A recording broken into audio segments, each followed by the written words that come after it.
Hi, I'm Josh Wickersham, and today we have from Dayton Audio Brian Myers, and he is a project manager, and we're going to learn all about the DATS LA, which is a new speaker measurement system. So welcome, Brian. Thank you for coming. Thank you for having me.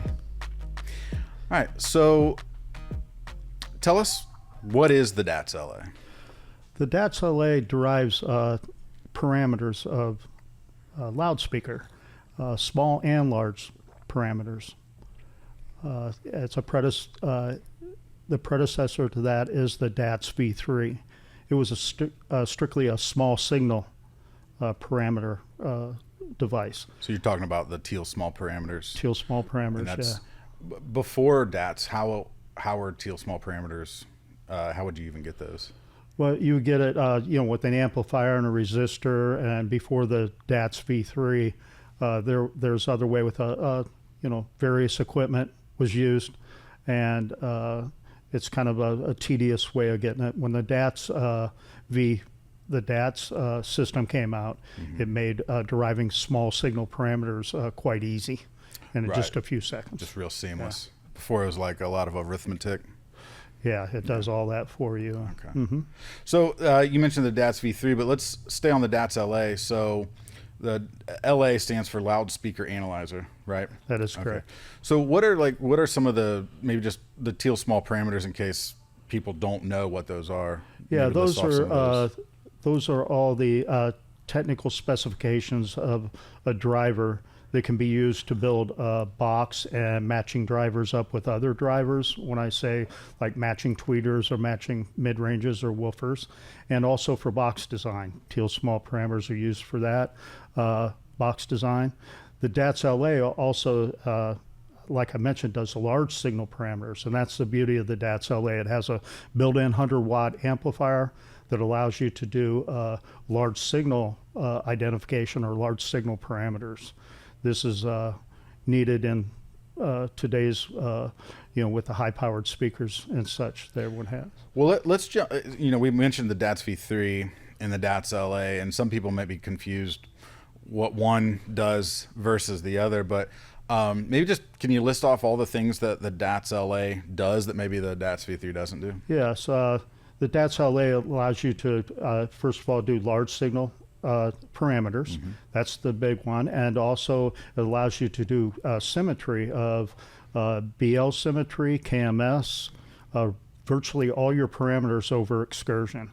This is very useful. BL symmetry for driver design or matching drivers is critical to driver design, is BL symmetry, KMS symmetry, and virtually all the parameters can be viewed in graphs with the DATS LA over excursion. In the software. Yeah, in the software.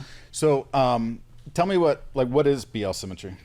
BL symmetry is a magnetic field strength that's applied to the driver when it goes out and when it goes in. So what you want to do is not have it asymmetric, means you don't want it pulling harder as it goes in than out, or out then in, or vice versa. Right. And what you want to do, if it's, let's say it's 8 millimeters out and 10 millimeters in. You're talking about the travel. Yeah, the travel before it hits a certain mark on BL, your BL symmetry. Then you're asymmetric. You're 8 out, you're 10 in. Well, you could be 9. Your weakest link is your 8 millimeters. So that would be virtually your X max according to BL. Oh, okay. It would be 8. But as a driver designer, you would do some modifications to the driver, and that would end up being 9 and 9 both ways. 10 and 8 would be 9 and 9. So you gain just by that a little modification on the driver before it's designed, you could gain a millimeter in X max. It's really critical. So and as far as I understand, the magnetic field for it's like a donut that's 360 degrees. Like that's the motor structure, and what you're talking about is the voice coil winding.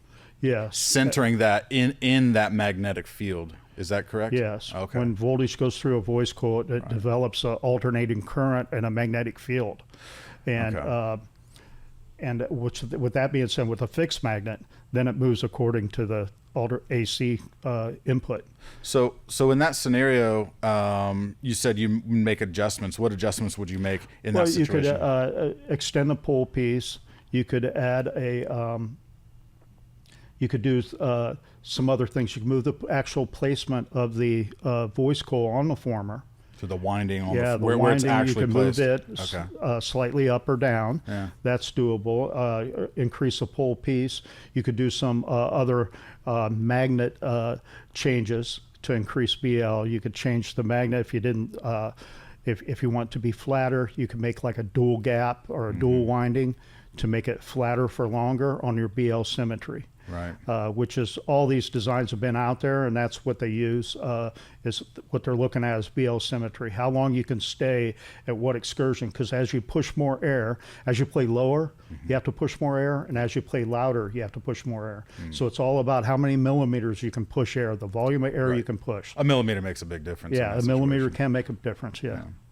Tell me about KMS symmetry. What's that? KMS symmetry is the symmetry or asymmetry of the suspension. And the suspension is typically your spider, your damper, and your surround. And about 85% of it's been known to come from really your damper or your spiders. Right. And those can be a progressive spider. You can do some changes to your spider to improve that. It's not as easy as BL symmetry as a driver designer, but it can be done, and it's very useful information. And that you say you found an asymmetry in the KMS graphs in the DATS LA software. Maybe some changes you could make is maybe the compliancy of that spider. Yes. Or you can make like it. You could change the position of the dampers or spiders, and because it may tighten up different as it goes out, it may tighten up sooner than when it goes in. So you could either change to a different damper or a progressive damper, progressive spider, and do some changes like that. But that's typically more trial and error than BL symmetry. Okay. But there is many spiders out there that you could use in the industry. So a lot of this use is really for for people who are really designing drivers, designing woofers. And I've been designing drivers for Dayton Audio for 15, 17 years now, or something like that. And it's been I always looked at what we call Clipple system. Yeah. And that is a very nice system. It gives you a lot of information about the driver. And I used to use that, and that's what prompted me to come up with something that was more suitable for the DIY or the serious DIY or the audiophile that wants to match up speakers or small OEMs that develop speakers and the larger industry as a whole. So, and that was going to be a question is going back to the DATS V3 for 1 second, like you would. Like the DATS V3, like you could design a box off of a spec sheet, but you don't know if that driver is actually hitting those specs. That's just the published. Yeah, and what specs. You'll find out with the DATS V3, that was something, and the DATS whole progression of the DATS system, starting with the woofer tester.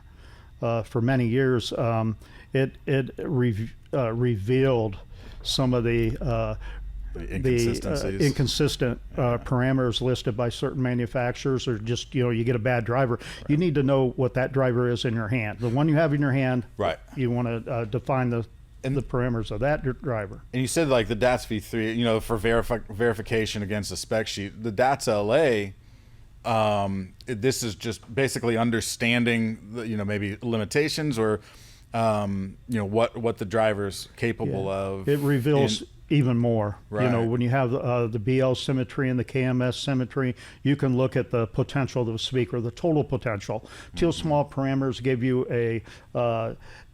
you some basic stuff at low to medium power, but when you start giving a speaker in the nonlinear mode, and you start pushing a speaker in the nonlinear mode by giving it more power, then the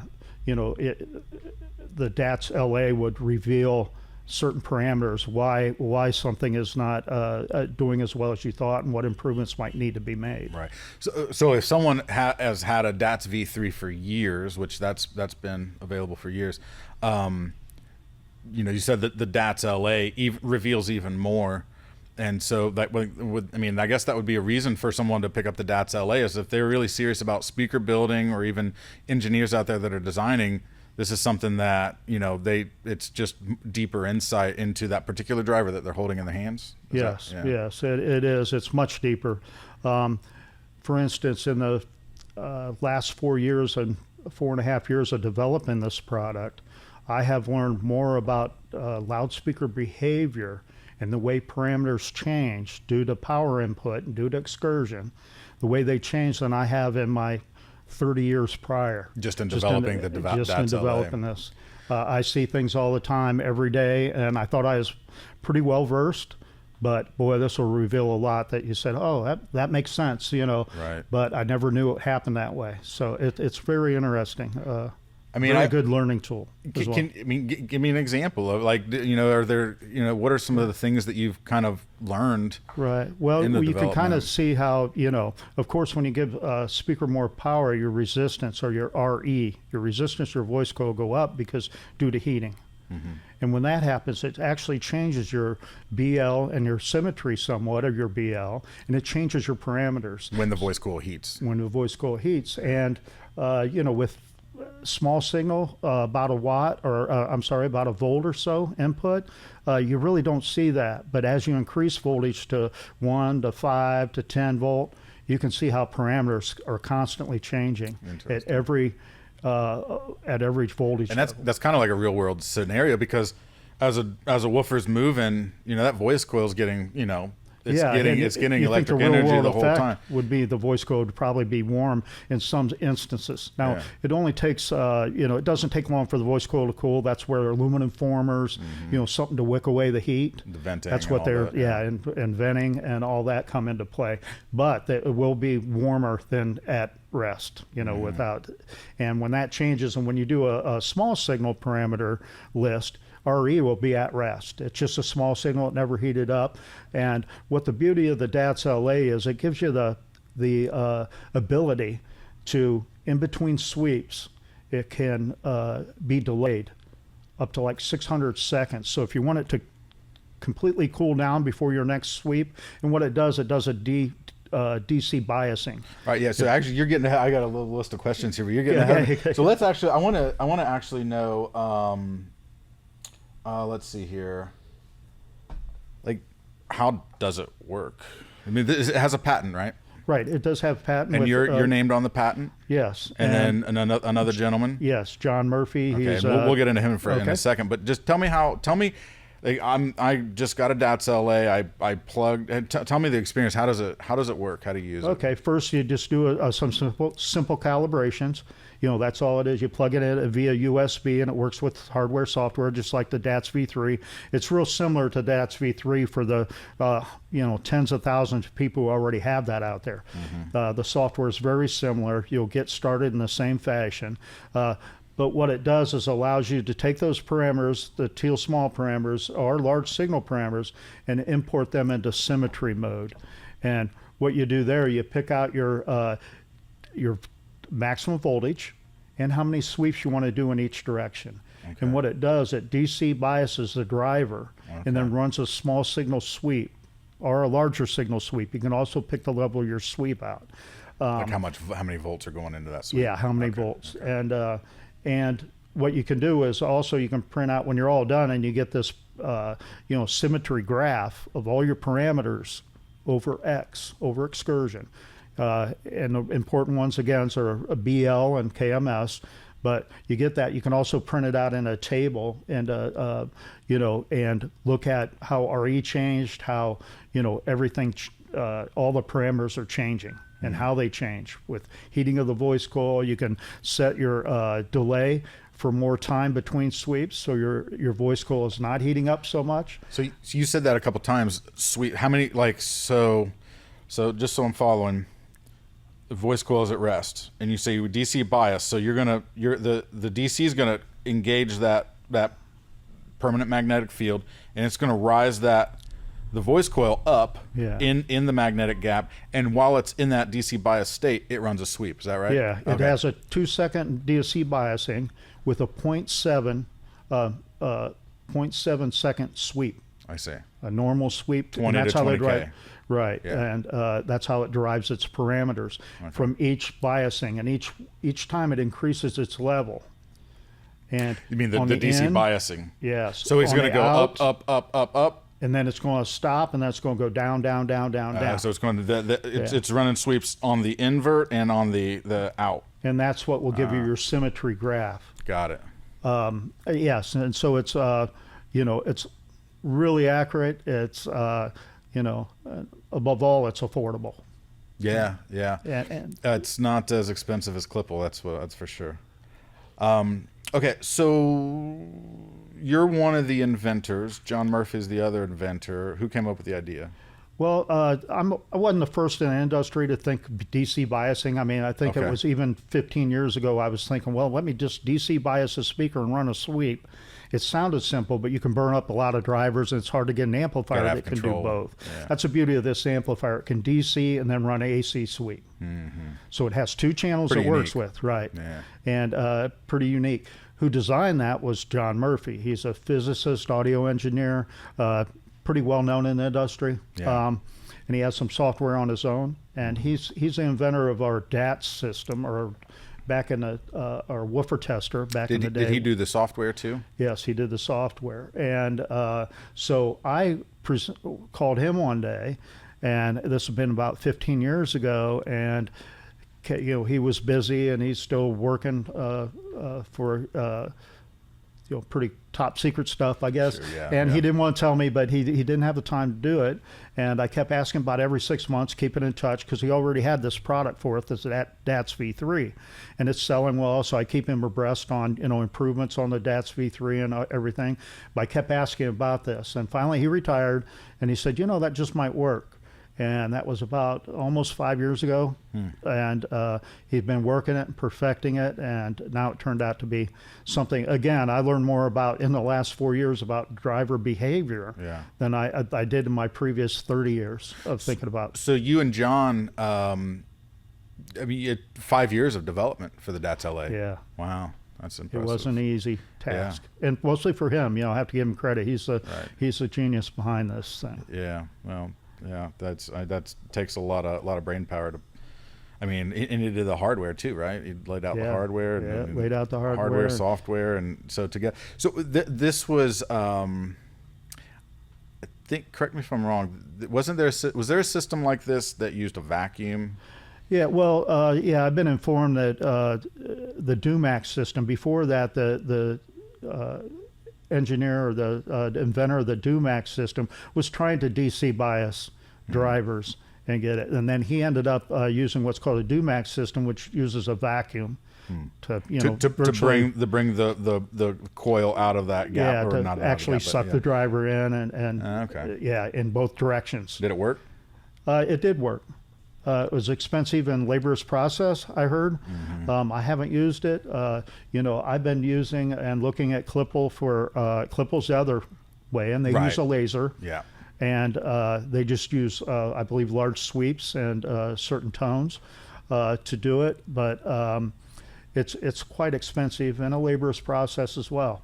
This can be done as quick as you want to do it. Within a couple minutes, you can get some basic parameters, do only 4 sweeps each direction, or you can do up to 9 sweeps each direction, and then get a little bit more details into your graphs. So how, you mentioned Klippel, how does it compare to Klippel?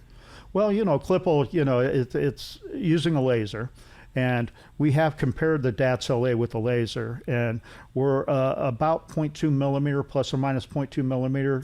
We're getting there to the actual laser. We compare it with the laser.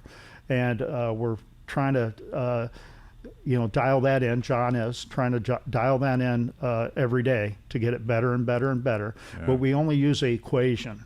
Right. We use a mathematical equations, and he's a genius behind it. You're talking about calculus now, so I'm out. Yeah, and so it is an excellent product for learning tool. how do you know that the DATS LA is like pretty like it, how do you know that the DATS LA is comparative to the results you would get from Klippel? Well, I have plenty of drivers that I had Klippeled, and I sent John Specific 4 or drivers. 5 drivers that I had Klippeled. Right. So I call it Klippeled, but right, had yeah. Klippel analysis done. So you took one driver, and then you had Klippel data on that driver, and then sent it to John. John's running it on in the development, running it on DATS LA, and what was the result? Well, that's what gave us the, tweaking of the equation for him. And it wasn't just one driver, it was many drivers. Yeah. And I've done many drivers and compared my Klippel LSI analysis against what we're getting with our BL symmetry and our BL, equation. I'm sorry, our BL number, if it's 7 Tesla meter, see if we're right there and see how the shape of the curve ends up being exactly like, the Klippel LSI. So on those specific drivers, you measured it on a Klippel testing system, and then you have the results, and then you measured it on DATS LA, and you're saying it was. Yeah, that's how we got. It was close. It took 4.5 years. Very, very, very close. That's nice. Now, if you want precision down to the hundredth of a millimeter. Yeah. Well, they're using lasers. Yeah, and it gets you that, but I can tell you a hundredth of a millimeter means nothing in the scheme of things when you're talking about especially a loudspeaker. Real world application. Yeah. Yeah. All right. Let's see here. Let's see if I have any other questions. Tell me the difference between. No, it's kind of confusing every time I say this. It's teal small, small signal parameters and large signal parameters, right? Yeah. So explain the difference between small signal parameters and large signal parameters. Okay.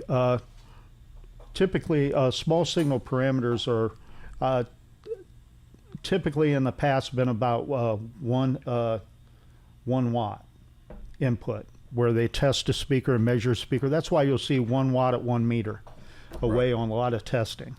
And also, a lot of the small, teal and small are two audio engineers in the business that come up with these parameters. Large and signal are the same parameters. They're still teal small parameters. Yeah. But they're in large signal or small signal domain. And large signal is typically when you get it beyond where it becomes nonlinear. And it depends on the driver, how far you're pushing the driver before it comes nonlinear. Of course, a smaller driver will take less voltage input, become nonlinear than a larger driver. So to understand it, you're saying you're pushing to that driver kind of to the cusp of where it starts to become a little nonlinear. And then you're getting the parameters at that level. Yes. Right. So and that's again a little bit more real world, especially for higher power situations. Yeah, and when teal's small in the 60s and possibly even before that when they first come out, 1 watt meant something. Yeah. 1 watt was significant. When you had a speaker at 94 dB at 1 watt. They had these small magnets, but it was something back then. Yeah. Is it relevant now? It's relevant. You can build your box around 1 watt and your small signal input, but in reality, for real world, you would want real world specifications. You want, yeah, and you said, I think earlier you said it has 100 watts built into the DATS LA. Yes. So you can feed 100 watts into a driver and then derive those more real world parameters, and then build your box off of those parameters rather than the small parameters. Correct. Right. And not only building boxes, but pick out your best 2 drivers. Let's say you want a home theater and you bought 7 drivers. Yeah. And your front 2, though, if you play stereo, you want your front 2 to be the best. Okay. Yeah. Right. So you would pick out the best 2 out of those. That's what I'd use it for. Or even just maybe like match pair type of things. Yeah, if, you could match your pair, right? And let the others that are just off a little bit, let them for the back, rear, surround. It doesn't where it doesn't mean as much as a stereo pair. So that's how I'd use it as an audio file, you know, but as a driver designer, there's nothing else out there. I think every audio driver designer needs one. Well, I know, I mean, I've met a lot of speaker builders, and I know that they really want details. They want, and if there's a bridge further for, you know, getting more details, it sounds like maybe the DATS LA is for them. Yeah, I think so. I think it's well worth, you know, every penny, and it also is a wealth of information that even the most seasoned driver designer could learn many things off this. I mean, like you said, you did. Yeah. I mean, is it almost like like you were kind of questioning some of the philosophical things that you used to know? Yeah, I would see something change. I say, well, why is that? Oh, yeah, well, KMS, it's tightening up as it goes out, so KMS would go low, you know. And you start figuring out, it starts making sense. And I said, wow, I didn't know it would go that much, or I didn't know, you know, that parameter would change that much. Yeah. And it does slightly, you know, it does change your box design, not drastically.